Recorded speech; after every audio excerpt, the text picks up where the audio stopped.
Rain fell across the metal roofs of the outpost when Commander Elias Trent found the small creature trembling beneath the wreckage.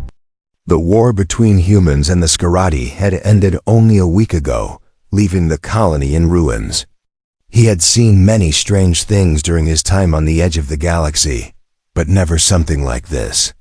She looked almost human, greenish skin with faint fur, cat-like ears switching at every sound, and wide golden eyes filled with fear. Her clothes were torn, and a broken collar hung around her neck.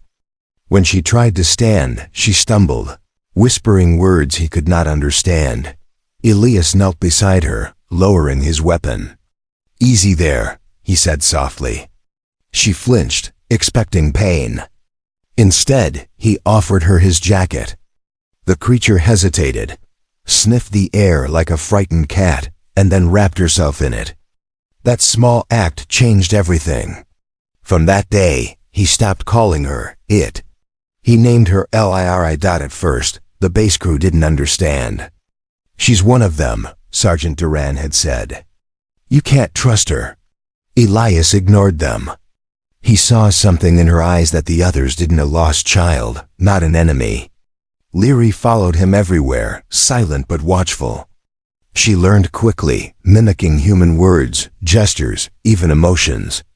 When she laughed for the first time, it startled everyone. The sound was soft, almost musical, and it echoed through the cold corridors like a forgotten memory of peace.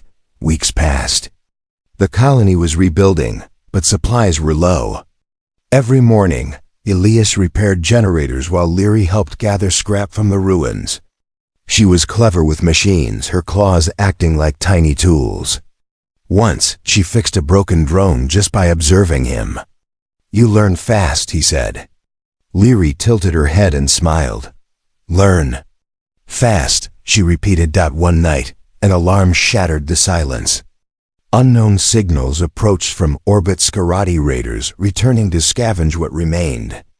The humans panicked, expecting another fight. Elias ran to the command post, but before he could act, Liri placed her hand on the screen. Her pupils widened, glowing faintly. The alien code filled the monitor. "They, not friends," she said in broken English. "They come for me." Elias froze. "They're hunting you?" She nodded. "They say I belong." Her voice trembled. "Property." Outside, the first explosion shook the sky. The defense turrets activated, but there were too many ships. Elias turned to her. "Can you stop them?" Liri closed her eyes, her ears folding back as if listening to distant voices. Sparks flickered around her fingers, strange energy pulsing through her veins. The screens glitched, then cleared. "I can." "Hide us," she whispered, breathing heavily. "But need trust." He didn't hesitate. "You have it." Liri extended her hand, and the base lights dimmed. A shimmering field spread across the outpost. The enemy ships passed overhead, scanning, searching, but found nothing. The humans watched in awe as the threat vanished into the night. When the shield faded, Liri collapsed into Elias's arms, exhausted. "Why help us?" he asked quietly. Her golden eyes met his. "Because you gave me name." From that night, everything changed. The soldiers who once distrusted her began to whisper tales about the cat girl who saved them. Some called her miracle, others a weapon. But Elias knew she was neither. She was just someone who wanted to belong. Still, deep inside, he sensed this peace wouldn't last. The Scarati had tasted defeat, and beings like Liri, part of their experiments, were never meant to be free. Somewhere beyond the stars, powerful eyes had turned toward them again. The war was not over. It was only waiting to begin. The days after the attack were strangely quiet. The skies above the colony stayed empty, but everyone knew it was only temporary. The Scarati never left survivors for long. Elias repaired broken sensors while Liri stayed close, often watching the horizon as if she could feel danger moving beyond sight. Her fur shimmered faintly under sunlight, and her ears twitched whenever distant engines rumbled. She had become part of the camp now, half soldier, half mystery. Despite her alien looks, Leary tried to fit in. She carried tools, fetched rations, and learned human words faster than anyone believed possible. When Elias taught her to write, she practiced endlessly, scratching words onto metal scraps with a claw. One morning, she showed him a small piece that said, "Leary, good help." He smiled, but behind that warmth, worry lingered. Every night, he caught her glancing at the stars with fear in her eyes. During a council meeting, tension filled the command room. "We can't hide forever," Sergeant Duran said. "If those Scarati return, we'll be wiped out." The commander's second-in-command turned toward Elias. "She's the reason they came back." "You know it." Elias's jaw tightened.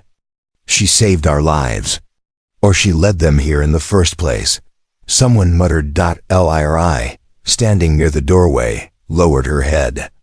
She understood enough to know they were talking about her. She stepped outside silently, tail curling around her leg. Elias followed, his boots echoing in the cold metal hallway. "Leary," he called softly. "You don't have to listen to them." She turned, eyes glistening. Right," she whispered. "They come. Because me." "That's not your fault," he said, crouching down to meet her gaze. "You didn't choose what they made you." She looked at him, puzzled. "Made me?" Elias hesitated. "I think the Scarati created you. You're not like them, and you're not like us. Maybe you were an experiment. Someone's attempt to make something better." Leary blinked slowly, her expression unreadable. "Better, or weapon?" He didn't answer. Instead, he stood and looked toward the mountains beyond the colony. "Whatever they made you for, that's not who you are now." That night, a faint hum spread through the base. Leary froze, ears flicking sharply. "They search," she said, her voice suddenly low and trembling. The lights flickered. Screens filled with static and alien symbols. A signal was coming from orbit. Elias ran to the control room. "Status report." "Long-range scanners are jammed," shouted a technician.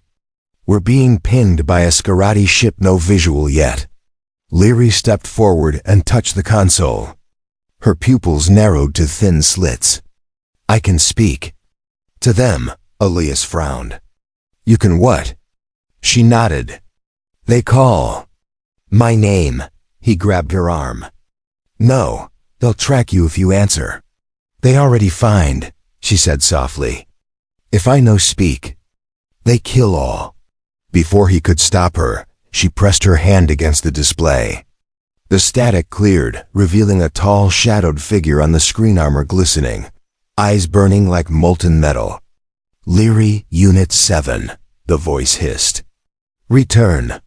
You are property of the Scarati Dominion." Leary's tail coiled tight behind her. "I am." "Not property," she said firmly, her voice steady though her hands shook. "Defective unit," the voice growled. "Surrender or your human protectors will perish." The feed cut off. Alarms blared instantly as orbital strikes began. Elias barked orders. "All units to defensive positions. Move civilians to the lower decks." He turned to Leary. "Can you stop their targeting?" She nodded weakly. "I try." She focused, claws digging into the metal console. Her body glowed faintly, energy pulsing through her veins again. The attack paused for a few seconds, just long enough for the humans to counter. The colony's guns roared, striking back. Explosions lit the clouds. But Leary suddenly gasped, falling to her knees. Blood trickled from her nose. "They too strong," she whispered. Elias caught her before she fell. "Don't push yourself." Her trembling hand gripped his shirt. "They know now. You protect me." "Let them know," he said grimly. "They'll have to come through me first." When the bombardment stopped, half the sky was burning. The enemy ship retreated, but only for now. The humans cheered weakly, but Leary looked sick, guilt heavy in her eyes. "They not stop," she said. "Next time." Bigger fleet. Elias looked out at the stars, his face hard. "Then next time we won't just hide." He looked down at her, his voice low but certain. "We'll fight for you." She blinked, stunned. "Fight for me?" He nodded. "Because you're one of us now." A faint smile crossed her lips, fragile but real. "Then, I fight too." As night fell, she curled near the command station, exhausted but peaceful. For the first time since the war ended, Elias felt something different. Not victory, not safety, but hope. Yet far above, the Scarati ship sent a message across the void. And hundreds of others answered. The galaxy had taken notice of one small colony and the human who dared to protect a creature born of their enemy. 3 days passed after the bombardment. The skies above the colony remained silent, but everyone knew it was not peace, it was the calm before a storm. Elias spent his days reinforcing the perimeter, installing new shield arrays, and planning escape routes. Leary helped wherever she could, though her strength had not fully returned. Her glowing veins had faded, leaving faint silver lines under her green skin. Despite her exhaustion, she kept smiling whenever he looked her way, as if his presence alone gave her courage. At night, Elias sat near the campfire outside the command dome. The other soldiers were asleep, and the stars glimmered coldly above. Leary sat beside him, her tail curled around her knees. She looked up at the stars too, her golden eyes reflecting the light like a mirror. "They come soon," she said softly. He nodded. "Yeah, I can feel it. Why stay?" She asked suddenly. "You could run." Elias poked the fire with a stick. "Because humans don't run from what's right. You didn't deserve to be hunted. And if they want you, they'll have to go through me first." She tilted her head, trying to understand. "Fight for me." He smiled faintly. "Fight for a friend." Leary blinked, repeating the word slowly as if tasting it for the first time. "Friend." Her eyes softened. "No one ever. Call me that." The next morning, the sensors screamed.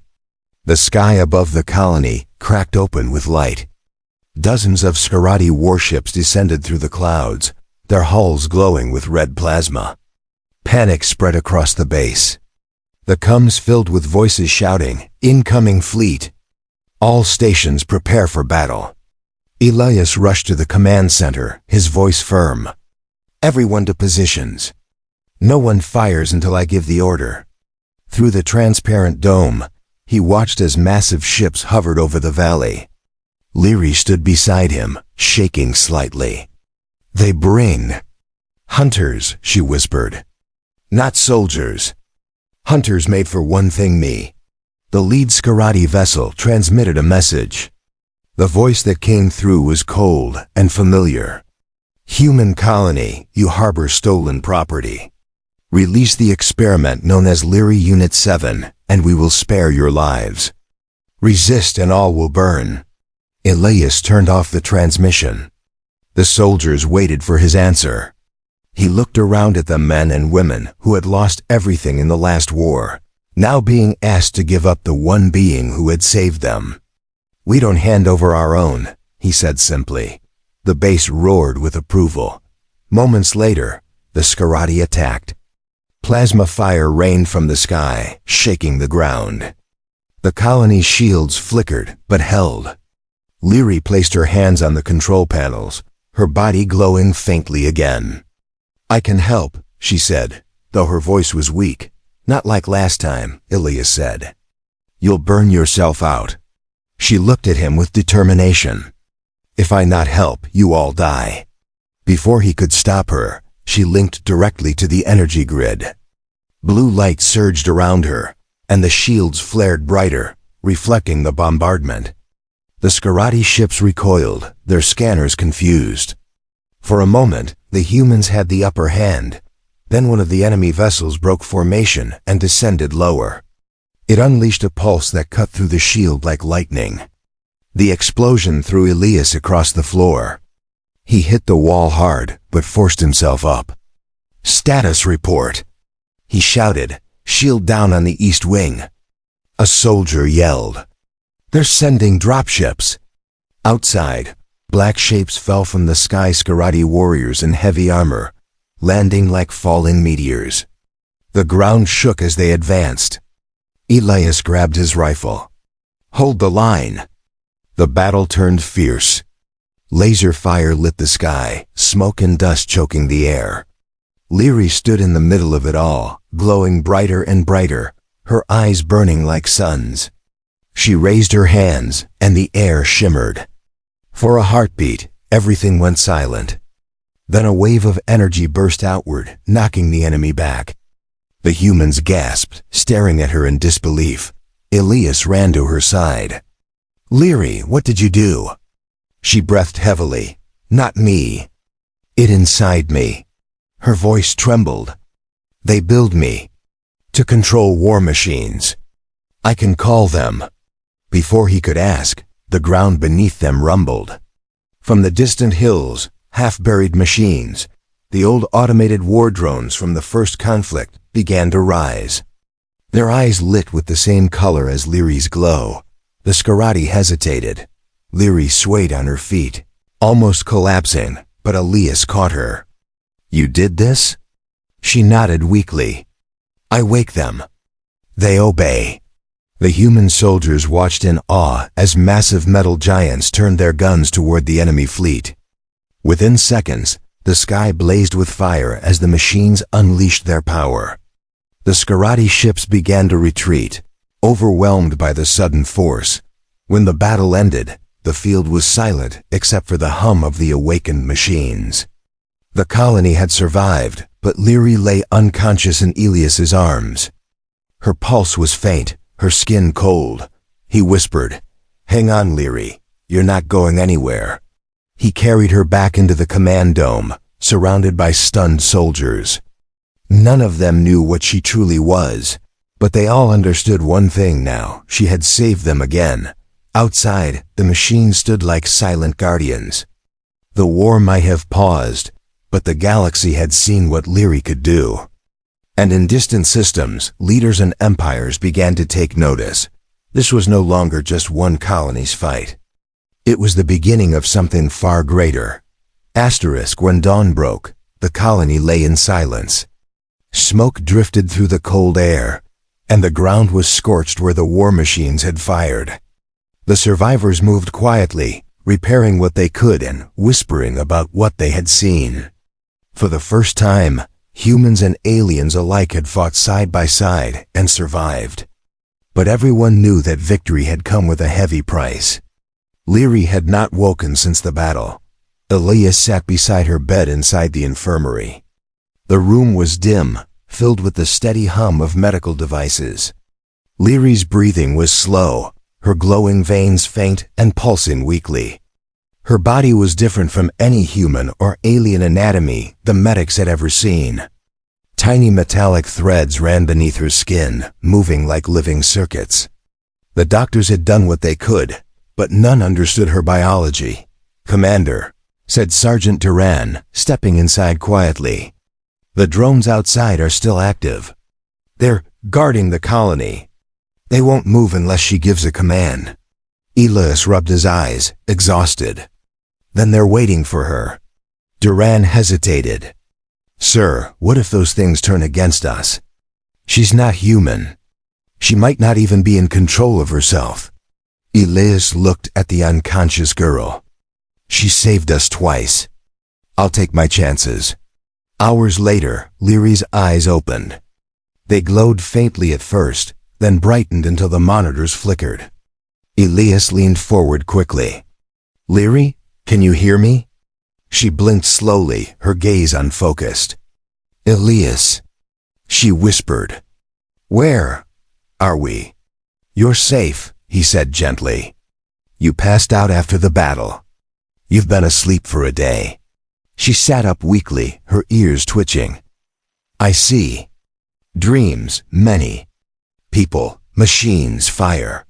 He nodded. You connected to those old drones. They saved us. How did you do that? Leary hesitated. She looked down at her hands, her voice trembling. I remember now. I was not born. I was made. Elias stayed silent, letting her speak. The Scarati made. Many like me.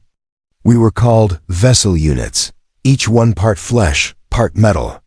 We were created to control great machines, to fight their wars without question. Her golden eyes glimmered with sadness. But I was different. I started to feel, to dream, they said. I was broken. She touched her chest. When they tried to fix me, I ran. They chased me across worlds. I hid in wrecks and ruins. Until you found me. Elias clenched his fists. So they didn't just create soldiers, they created slaves. She nodded slowly. They used us to destroy others. When I refused to kill, they called me defective. They wanted to erase me. That is why they hunt me still. Elias stood and walked to the window. The sky outside was a dull gray, and the huge metal war drone stood motionless beyond the fence line, like statues waiting for her next breath. They'll come again, he said. And next time, they won't underestimate us. Leary rose from the bed, shaky but determined. Then we fight together. I can teach you how the machines think, how they move.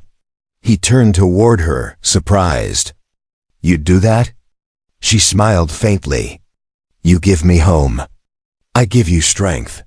By the next day, the colony had changed. Humans and machines worked side by side under Leary's guidance. The giant drones no longer seemed frightening. They were allies now, their lights pulsing softly in rhythm with Leary's own. The soldiers followed her instructions carefully, learning to use alien technology that once destroyed their worlds. Elias watched from a distance as Leary directed a small team. Her voice was calm and confident, and the drones obeyed her gestures with perfect precision. For a moment, he realized how far she had come from a frightened creature hiding in ruins to a leader, shaping humanity's future, but not everyone shared his faith. Late that night, in the lower decks, Duran met with a few officers in secret.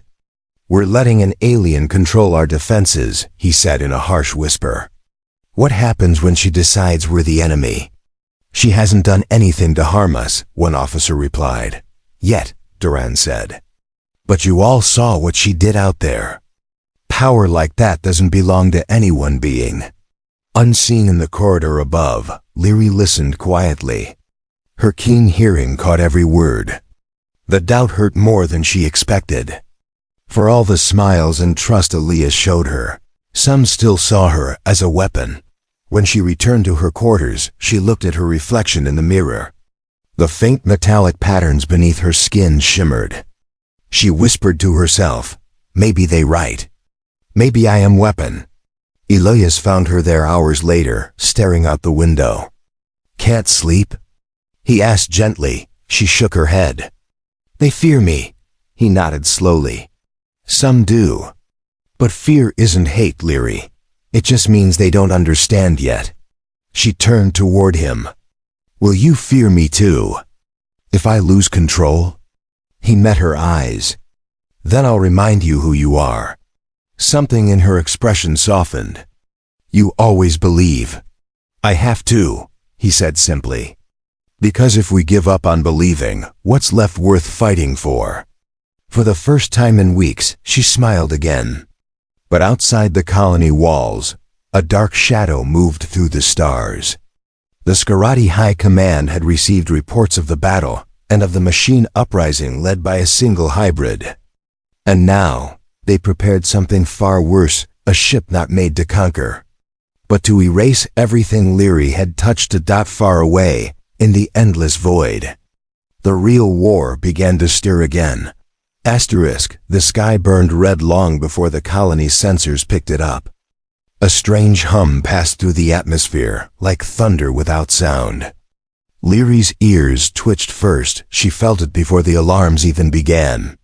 She ran to the command tower, her pupils narrowing to slits. "They come," she said, breath trembling. "This not small fleet. This purge." Elias rushed to her side. "How many?" She closed her eyes, focusing. The glow beneath her skin flickered as her senses stretched beyond the sky. "Too many, hundreds. No ships like before. These not for fight, these." Erase. The room fell silent. Every soldier turned to the commander. Elias's expression hardened. "Then we don't give them what they want." He looked out at the valley, where the ancient war machines stood waiting like sleeping giants. "We fight back. With everything." By dusk, the colony transformed into a fortress. Trenches lined the perimeter, drones were repaired, turrets calibrated, and energy shields adjusted to full capacity. The human engineers followed Leary's instructions closely. Her knowledge of alien systems made their defenses stronger than ever before. The drones pulsed with a steady blue glow, their systems linked to her mind. Elias stood beside her at the center of the command deck. "You're sure you can control them all?" he asked quietly. Leary nodded, though sweat beaded on her brow. "I can, but it will hurt." He placed a hand on her shoulder. "Then don't do it alone. Let the others help." She smiled faintly. "They not connect like me, but I can try share link." "Do it," he said. "You've taught us enough to trust you." Through the night, she worked. One by one, human operators linked their terminals to the old machines. Leary guided them gently, bridging their systems through her energy. A soft hum filled the air, as if the entire colony breathed in unison. For the first time, human and alien minds moved as one. But high above, in orbit, the Scarati Purge fleet assembled. Their ships were vast, each the size of a city, carrying weapons capable of vaporizing entire continents. The voice of their high commander echoed through the fleet's comms. No traces left. Not one hybrid. Not one human sympathizer. Burn it clean. At dawn, the bombardment began. The sky lit up with plasma storms. The first blasts hit the outer ridge, tearing through mountains. The ground shook violently, and fires spread like waves. Elias shouted into the comms. "All positions. Focus fire on the lower ships. Target engines." The drones answered in perfect unison, their cannons firing beams of blue energy into the clouds. Explosions rippled across the horizon. But the enemy was endless. For every ship destroyed, 10 more descended. Inside the command dome, Leary's glow intensified. Her voice was strained but clear. "I call others. Machines and other ruins. They sleep. I wake." Her energy surged outward like a pulse across the planet. In distant wastelands, buried relics, ancient human warbits, and alien constructs suddenly stirred.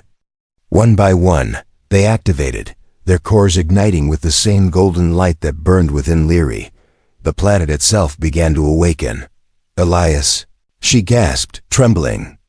"It working, but I feel something. Others like me. They wake too." He froze. "You mean more hybrids?" "Yes," she whispered. "Scarati make many. They kept hidden.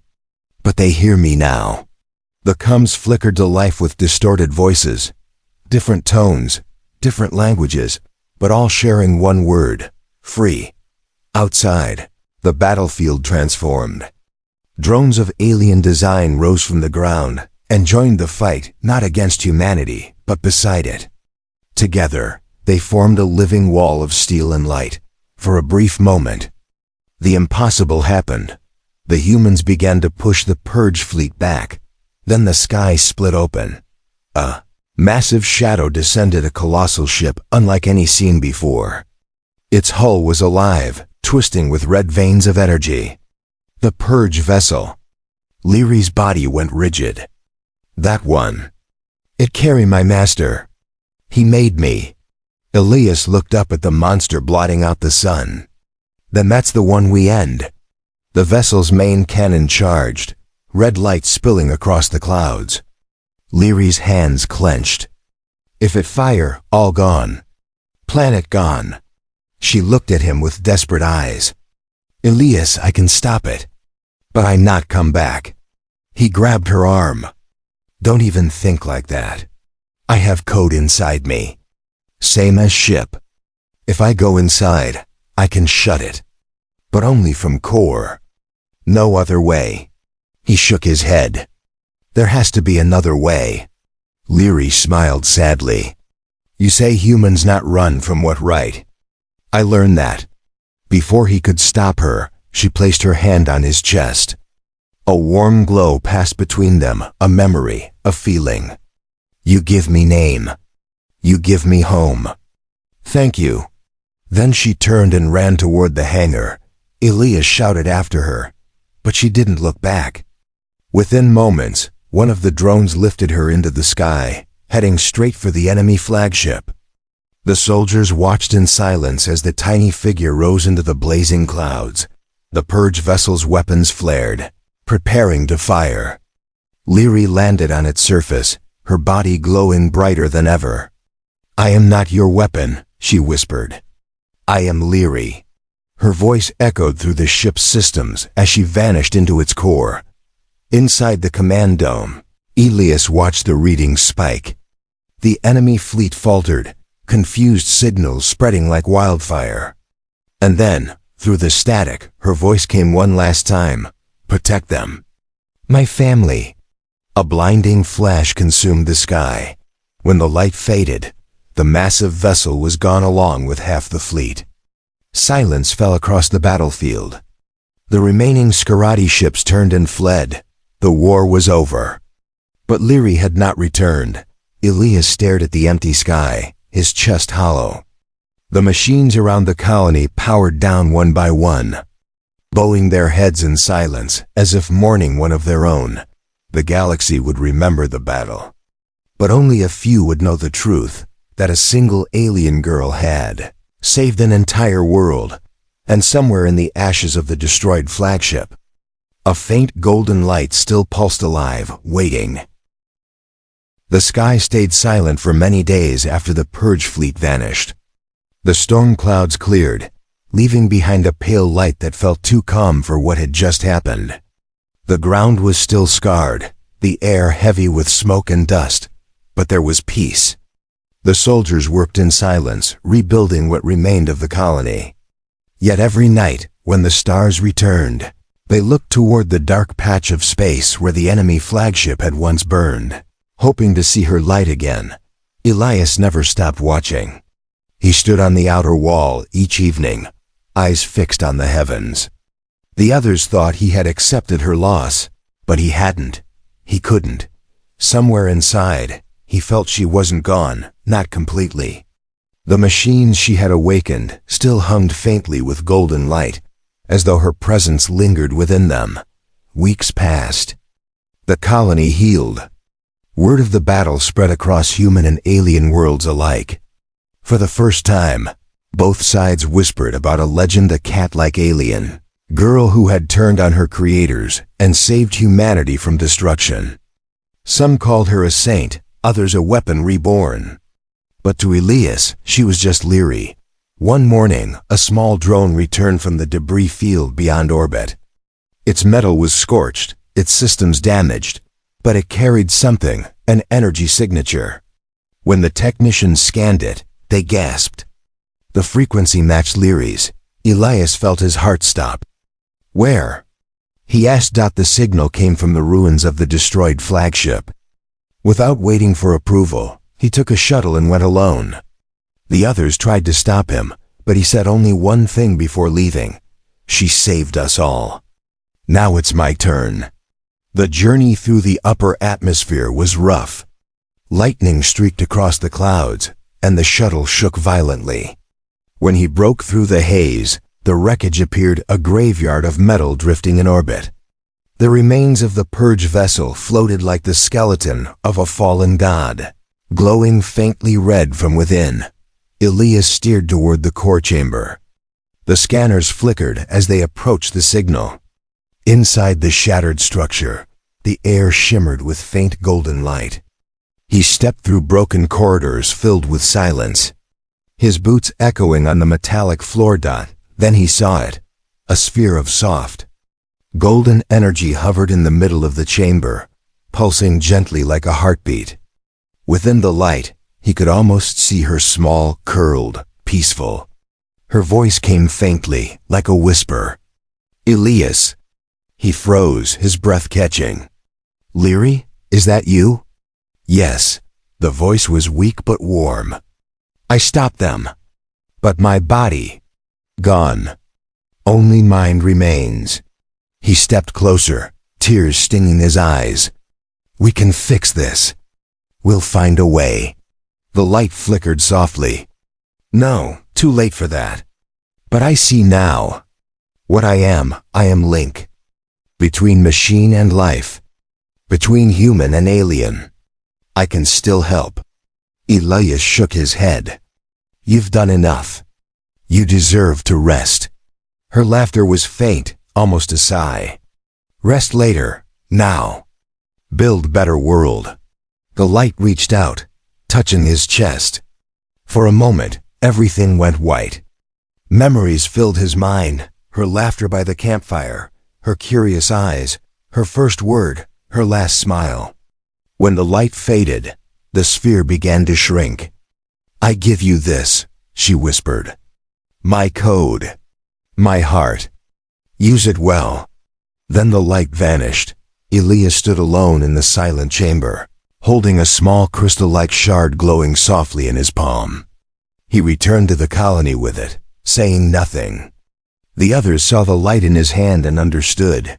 Months passed, and with Leary's code, the humans rebuilt faster than anyone imagined. The ancient machines became part of their cities, their technology, even their medicine. The colony grew into a new capital, humans and aliens working side by side. They named it Lyrian Haven. Elias became its leader, though he never called himself one. He spent his days teaching peace to people who had known only war. Sometimes when the night was quiet, the machines around the city would hum faintly, glowing gold for just a moment, as if she were watching. Years later, when the galaxy once again faced the shadow of war, stories spread of a voice that guided lost ships and united enemy fleets. Captains across worlds swore they heard her whisper through their comms, "Protect them. My family." No one ever found proof of where the voice came from. Some said it was an echo in old communication lines. Others believed it was a myth born from human hope. But those who had fought beside Elias knew the truth. One evening, he stood on the balcony overlooking the vast city. The stars shimmered above, and the machines below hummed softly. He looked up at the sky and smiled.